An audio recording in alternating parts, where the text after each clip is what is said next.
In our Resilience Reimagined report, we identify 7 practices for organizations. But how would you know where you are on your journey towards building greater organizational resilience? In the report, we offer a maturity model that has 5 stages of maturity. At the most basic fundamental level, we called that an ad hoc approach to resilience, where it's kind of sporadic and it's not really structured and organized in any way in the organization. Next along is a more reactive approach. So resilience only really becomes important after events, after disruptions, and then the organization for a temporary period seems to be interested and seems to invest in resilience, but that can quickly drop off over time.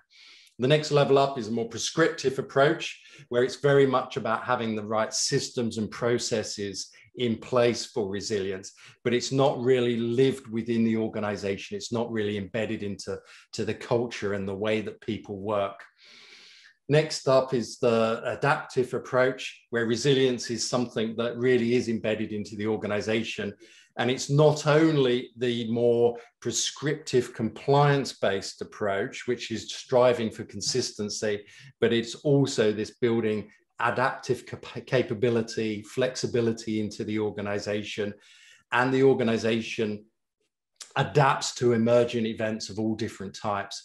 And then at the highest level, we've got this generative approach, where resilience is something that really is embedded into the way that the organization operates. Resilience is a key consideration in all of the strategic decisions that the organization makes, but it's also embedded so that everyone across the organization has some ownership in the resilience agenda. I think what's really key here is that different parts of your own businesses might be at different levels of maturity. And what this does is it's not a measure of resilience, but it gives you some ideas of where you might be and what you might need to do to move up to the next level of maturity. David, I like the way you've built the model. It specifically relates to the 7 practices as you go through, and it's about, as you mature through the model, it's about then, by the final stages, you truly embedding organizational resilience as a way of being in the organization. And the reason I like that is because, resilience so often can be a short-term thing. We've thought about it, we've done it, now let's move on to something else.